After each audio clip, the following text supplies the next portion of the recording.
जब आप इकोनॉमिक्स शब्द सुनते हैं तो आपके दिमाग में क्या आता है? आप तुरंत ऐसा सोचते हैं कि ये बोरिंग होता होगा। आपको इसके बारे में सिर्फ इसलिए पता है क्योंकि आपको इसे सीखने के लिए मजबूर किया गया था। पर इकोनॉमिक्स की फील्ड बहुत बड़ी है और ज़रूरी नहीं कि ये कंफ्यूजिंग या बोरिंग नहीं हो। इकोनॉमिक्स भी इंटरेस्टिंग हो सकती है। लोग क्या खरीदते हैं, ये इकोनॉमिस्ट्स के लिए एक जानकारी होती है। लेन देन यानी ट्रांजैक्शन, खरीदने वाले यानी बायर और बेचने वाले यानी सेलर के बीच का सिग्नल होते हैं। लोग कितने पैसे कमा सकते हैं, ये इस पर भी असर डालते हैं। ये तय करते हैं कि कितने प्रोडक्ट्स और बनाए जाएंगे। इकोनॉमिस्ट समझाते हैं कि क्यों कुछ देश अमीर हैं और बाकी गरीब। इन एक्टिविटीज़ को चलाने वाले सिस्टम को इकोनॉमी कहते हैं। इसमें लोग, बिजनेस और बड़े बड़े ऑर्गेनाइजेशन आते हैं। इस समरी में आप सीखेंगे कि रोज़मर्रा के लेन देन में आप कैसे एक इकोनॉमिस्ट की तरह सोच सकते हैं। एग्जाम्पल के लिए, कॉफ़ी या सब्जियां खरीदते वक्त आप सीखेंगे कि वो कौन सी चीज़ है जो लोगों को कोई सामान खरीदने या ना खरीदने का फैसला करने में मदद करती है। लोगों के खरीदने और ना खरीदने का फैसला किसी भी बिजनेस पर बहुत असर डालते हैं। बिजनेस अपने बड़े बड़े फैसला कस्टमर के बिहेवियर को देखकर ही लेते हैं। ये आपको समझने में मदद करेगा कि लोगों को क्या, कैसे और क्यों मिलता है। आपकी कॉफ़ी का बिल कौन देता है? Who page for your coffee? मान लीजिए कि आपके पास खुद की एक ज़मीन है। एक किसान को ज़मीन की ज़रूरत होती है। वो पैसे कमाने के लिए इसमें अनाज उगाता है। तो एक किसान आपसे कहता है कि वो आपकी ज़मीन खरीदना चाहता है। चलिए मान लेते हैं कि आपकी ज़मीन दूसरों की ज़मीन से अलग है। वो बहुत ही फर्टाइल यानी उपजाऊ है। जो भी उसमें खेती करेगा उसे बहुत अनाज मिलेगा।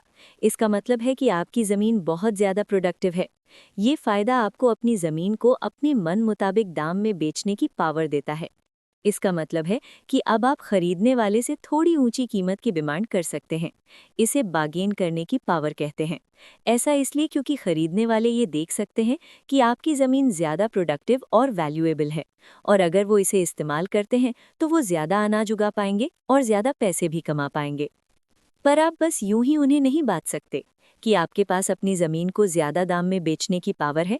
आप अचानक और तुरंत ही अपनी ज़मीन का एक ऊंचा प्राइस नहीं लगा सकते। आपकी ज़मीन को ज़्यादा प्राइस में बेचने की पावर उस चीज़ की कमी यानी स्कैसिटी पर डिपेंड करता है। जब कोई रिसोर्स कम होता है तो इसका मतलब है कि वो ज़्यादा क्वांटिटी में या आसानी से नहीं मिलता है।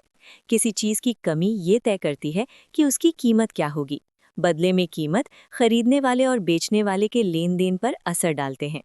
एग्जाम्पल के तौर पर, आपके आस पड़ोस वालों के पास भी बहुत ज़बरदस्त ज़मीन हो सकती है। उनकी ज़मीन भी हरी भरी और प्रोडक्टिव है। उनकी ज़मीन में कोई कमी नहीं है।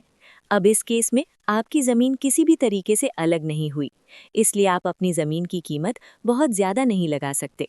इसी तरह आपकी ज़मीन की कीमत तय करने की पावर या बार्गेनिंग स्ट्रेंथ बदल सकती है। इसे ही इकोनॉमिस्ट्स कंपटीशन कहते हैं। जब एक रिसोर्स कम होता है तो वो इकलौता या खास होता है, यानी एक्सक्लूसिव। जब कोई चीज़ एक्सक्लूसिव हो तो इसका मतलब है कि वो हर किसी के पास नहीं हो सकती। हालांकि ये एक ऐसी चीज़ हो सकती है जो कई लोगों को चाहते हो या इसकी कई लोगों को ज़रूरत हो। ये चीज़ उसे और भी वैल्यूएबल बना देती है। इसी वजह से वो महंगी हो जाती है। हालांकि दूसरे फैक्टर भी प्राइस पर असर डालते हैं। हमेशा किसी चीज़ की कमी होना ही मेन कारण नहीं होता। बाहरी चीज़ें जैसे कि लॉ, गवर्नमेंट के रूल्स या फिर क्राइम प्राइस पर असर डाल सकते हैं।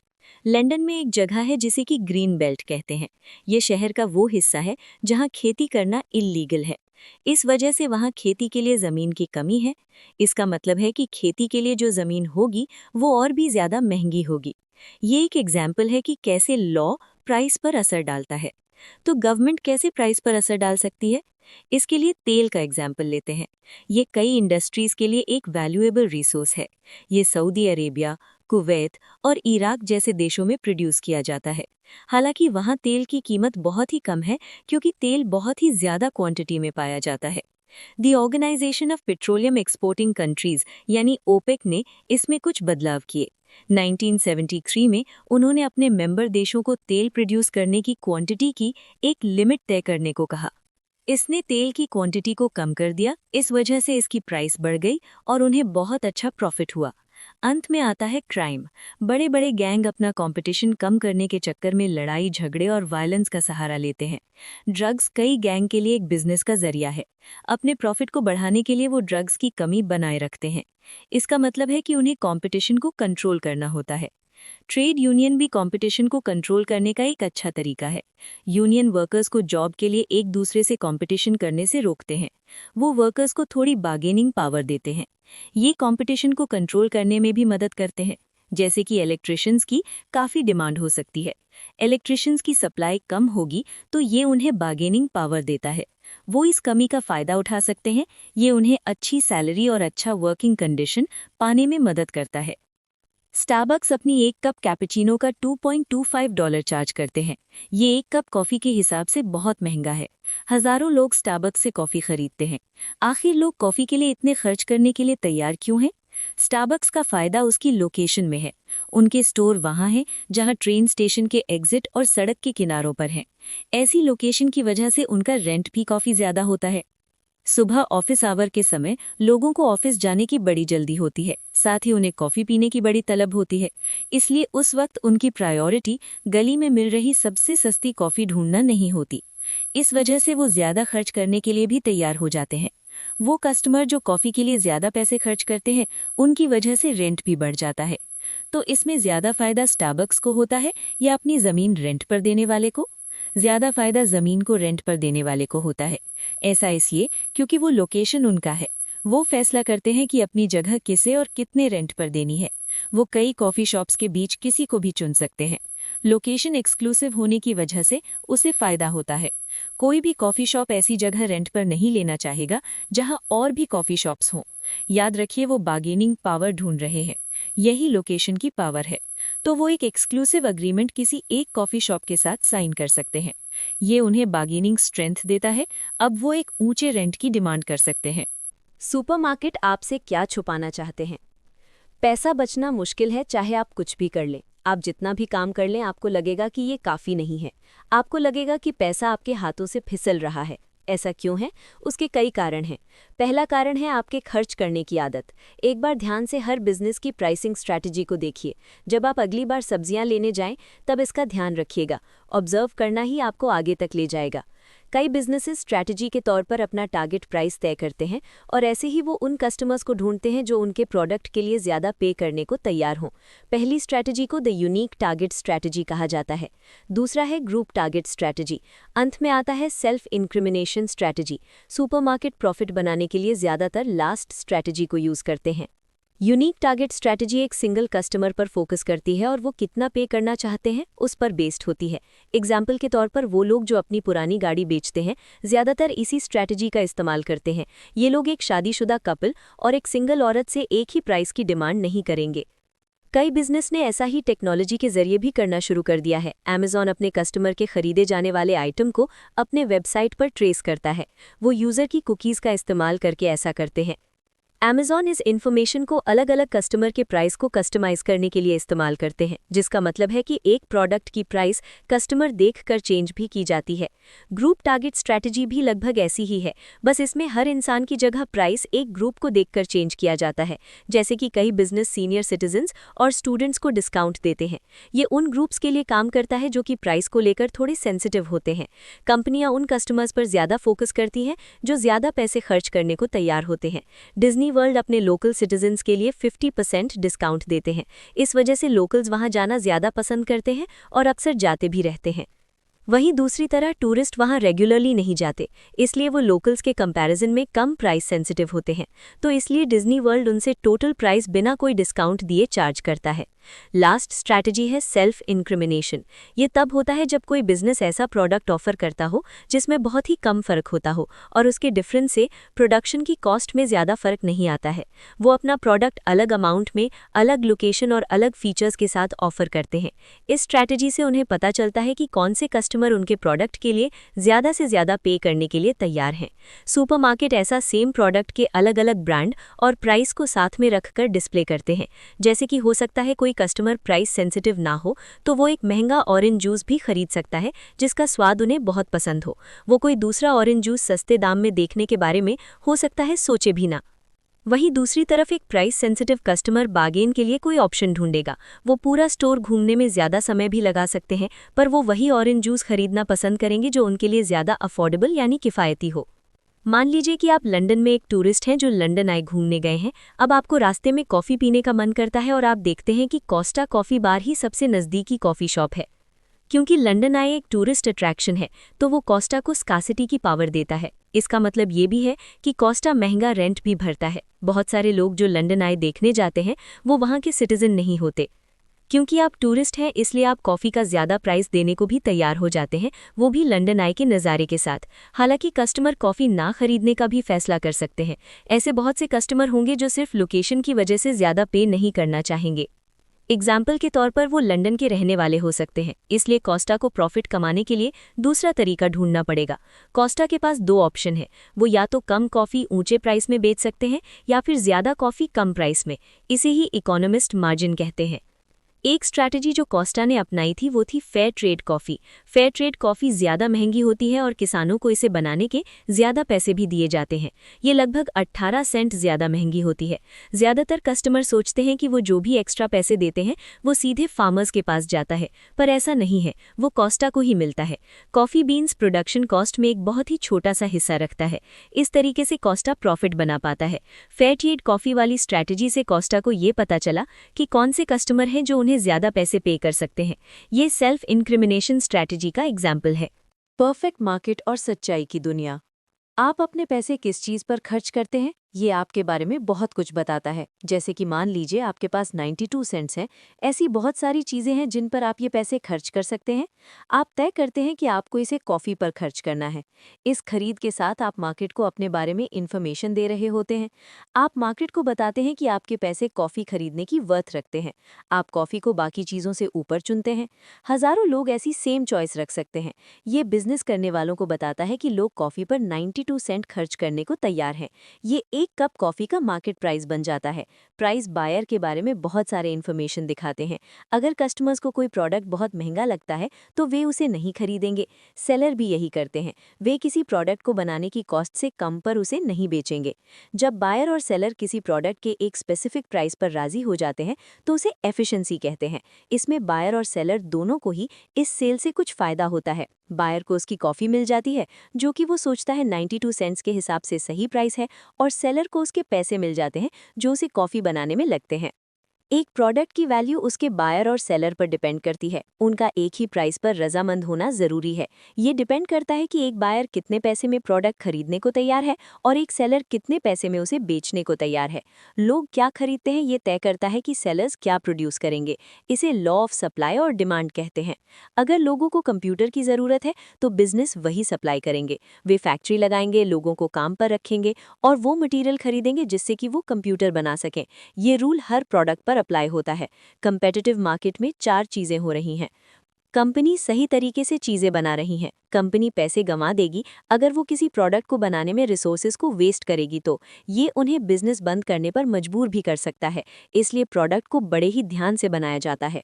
कंपनी सही चीजें कर रही हैं। कंपनीज वही प्रोडक्ट बना रही हैं जिनकी बायर्स डिमांड कर रहे हैं। प्राइस सेलर्स को बताते हैं कि बायर किन चीज़ों पर अपने पैसे खर्च करना सही समझते हैं। एग्जाम्पल के तौर पर एक पेस्ट्री प्रोड्यूस करने की कॉस्ट और 2 कॉफ़ी प्रोड्यूस करने की कॉस्ट बराबर ही आएगी। अगर बायर्स कॉफ़ी को चुनते हैं तो ये सेलर को बताएगा कि उन्हें क्या प्रोड्यूस करना चाहिए, तो वो पेस्ट्री से ज़्यादा कॉफ़ी प्रोड्यूस करेंगे। चीज़ें सही क्वांटिटी में बनाई जाती हैं। कंपनी सही क्वांटिटी में प्रोडक्ट बनाती हैं जितने की एक बायर की डिमांड होती है। एग्जाम्पल के तौर पर अगर एक कंपनी बहुत सारी कॉफ़ी बना देती है तो उसकी प्राइस कम हो जाएगी। यहाँ पर कॉफ़ी की थोड़ी स्कासिटी हो सकती है। अगर कंपनीज बहुत कम कॉफ़ी बनाती है तो प्राइस बहुत बढ़ जाएंगी।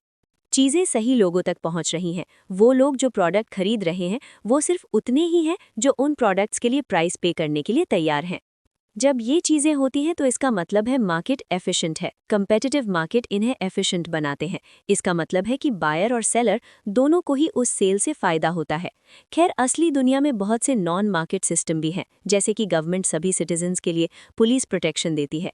ये कोई ऐसी चीज़ नहीं है जिसे आपको खरीदना पड़े। हर किसी को अपने देश में सेम पुलिस फोर्स की ही सुरक्षा मिलेगी। आप ये तय नहीं कर सकते कि आपको कितनी पुलिस प्रोटेक्शन चाहिए। आपके पास इस पर खर्च करने की या न करने की कोई चॉइस चॉइस नहीं है। अगर कोई पुलिस ऑफिसर रूड है, तब भी आप उसके लिए पे करने से मना नहीं कर सकते। आप कोई और पुलिस ऑफिसर नहीं खरीद सकते। पे करने के बजाय आपको प्रोटेस्ट या फिर लॉबी करना पड़ेगा।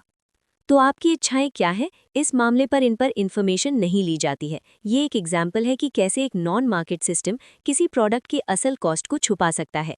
ये इससे तय नहीं होता कि कस्टमर्स कितना खर्च करने के लिए तैयार हैं, और ना ही इससे कि उसे प्रोड्यूस करने में कितनी कॉस्ट आती है। दूसरा एग्जाम्पल है गवर्नमेंट द्वारा स्कूल का इंतजाम करना। सभी स्कूल एक ही तरह के नहीं होते हैं, कुछ दूसरों से बेहतर भी होते हैं। एक मार्केट सिस्टम में वो पेरेंट्स जो ज़्यादा खर्च करने के लिए तैयार हैं, वो बेहतर स्कूल चुनेंगे। इस केस में पेरेंट्स को प्रोटेस्ट या लॉबी करना पड़ेगा। वे अपने आसपास की जगह के बेस्ट स्कूल में जाना पसंद करेंगे। इससे डिमांड की इन्फॉर्मेशन नहीं मिलती है। ये नहीं बताता कि प्राइस के बेसिस पर पेरेंट्स की चॉइस क्या है। साथ ही ये भी नहीं पता चलता कि क्वालिटी स्कूल बनाने में कितना कॉस्ट आता है। बियर, फ्राइज और ग्लोबलाइजेशन।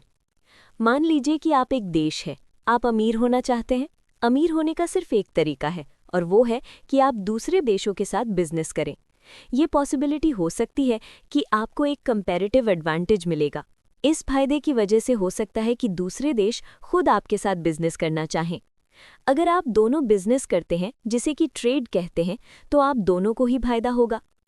कंपैरेटिव एडवांटेज का मतलब है जिस भी काम में आप बेस्ट हैं उसे बढ़ाना। जैसे कि हो सकता है आप बायोलॉजी में एक्सपर्ट हों पर आप इकोनॉमिक्स में अच्छे नहीं हैं। वहीं आपका दोस्त इकोनॉमिक्स में एक्सपर्ट हो सकता है पर वो बायोलॉजी में बहुत ही बुरा हो। तो आप एक बायोलॉजिस्ट के तौर पर काम करके ज़्यादा पैसे कमा पाएंगे, वहीं आपका दोस्त इकोनॉमिस्ट के तौर पर ज़्यादा पैसे कमा पाएगा।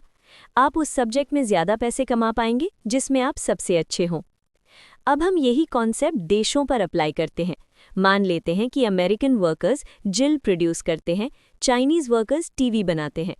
एक अमेरिकन वर्कर एक ड्रिल 30 मिनट में बना सकता है, वो एक टीवी भी 60 मिनट में बना सकता है।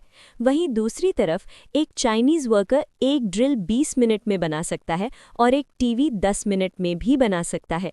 तो चाइनीज़ वर्कर्स के पास टीवी के मामले में एक कंपैरेटिव एडवांटेज है, क्योंकि एक अमेरिकन वर्कर वही टीवी प्रोड्यूस करने में 6 गुना ज़्यादा समय लगाता है। अगर यूएस और चाइना ट्रेड न करें तो यूएस को एक टीवी और एक ड्रिल प्रोड्यूस करने में 90 मिनट लगते हैं, वहीं चाइना को सिर्फ 30 मिनट। मान लेते हैं कि वो ट्रेड करते हैं, तो चाइनीज़ वर्कर्स 30 मिनट में 2 टीवी बना सकते हैं और अमेरिकन वर्कर्स 2 ड्रिल 60 मिनट में बना सकते हैं। तो वो एक ड्रिल के बदले एक टीवी ट्रेड कर सकते हैं। अब चाइना और यूएस दोनों के ही पास टीवी और ड्रिल दोनों हैं, और उन दोनों को ही कम काम करना पड़ेगा और दोनों ही देशों को ट्रेड करने से फायदा होगा। कुछ लोग इस डर में रहते हैं कि ट्रेड करने की वजह से उनकी जॉब जा सकती है, तो वो इस वजह से ट्रेड पर पाबंदी लगा देते हैं। इसे ट्रेड बैरियर कहते हैं।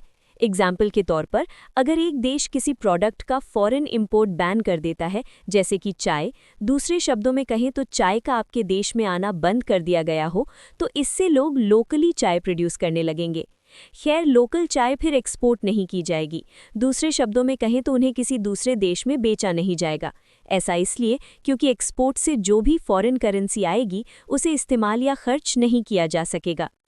ट्रेड बैरियर लोगों को वो पैसे फॉरेन इंपोर्ट्स में खर्च करने से रोकते हैं। ये दिखाता है कि कैसे ट्रेड बैरियर फायदे से ज़्यादा नुकसानदायक होते हैं। दूसरे देशों का कंपटीशन आपके देश का बिजनेस बंद नहीं करता है। आपके देश को फिर भी प्रोडक्ट बेचने के लिए उसे प्रोड्यूस करने की ज़रूरत पड़ेगी। ये आपको प्रॉफिट्स कमा कर देगा। ये प्रॉफिट्स आपको दूसरे देशों से प्रोडक्ट खरीदने की एबिलिटी देगा, जिसे कि इंपोर्ट कहते हैं। ट्रेड बैरियर थोड़ा मुश्किल हो सकता है। जाहिर सी बात है कि अमेरिकन्स को टीवी प्रोड्यूस करने की ज़रूरत नहीं पड़ेगी। उनके ट्रेड एग्रीमेंट का मतलब है कि वो ड्रिल प्रोड्यूस करेंगे और चाइनीज़ टीवी इंपोर्ट करेंगे। इस वजह से टीवी बनाने वाले अपनी दुकानें बंद कर लेंगे। पर इसका मतलब ये नहीं है कि इसकी वजह से यूएस को नुकसान होगा। ट्रेड यूएस की सिचुएशन को ख़राब नहीं करेगा, बस एक स्पेसिफिक ग्रुप के लोगों को थोड़ा नुकसान झेलना पड़ेगा, जैसे कि वो अमेरिकन वर्कर्स जो टीवी प्रोड्यूस करते हैं। टिम हारफोर्ड कहते हैं कि इसका सोल्यूशन ये है कि हम इन ग्रुप को सपोर्ट करें और बचा कर रखें। हेल्दी इकोनॉमी में जॉब जाती है पर वो नई जॉब क्रिएट भी करती है। तो ट्रेड से देशों को फायदा होता है। वो प्रोडक्ट, टेक्नोलॉजी, इंफॉर्मेशन और इन्वेस्टमेंट को ट्रेड करते हैं। ज़्यादातर लोग इसे ग्लोबलाइजेशन से जोड़ते हैं। अमीर देशों की कंपनियां गरीब देशों में इन्वेस्ट कर सकती हैं, जैसे कि वो फैक्ट्री बना सकती हैं। ये जॉब्स क्रिएट करती हैं और नॉलेज और टेक्नोलॉजी देती है। ट्रेड लोगों को अमीर बनाता है। खैर, ये नेचर को नुकसान ज़रूर पहुंचाता है। ट्रांसपोर्ट की कॉस्ट और एनर्जी का कंजम्पशन क्लाइमेट चेंज पर असर डालता है। गवर्नमेंट को इस डैमेज को बैलेंस करने के लिए पॉलिसी बनानी पड़ती है, जैसे कि वो सल्फर या कार्बन छोड़ने पर यूएस और चाइना पर टैक्स लगा सकते हैं।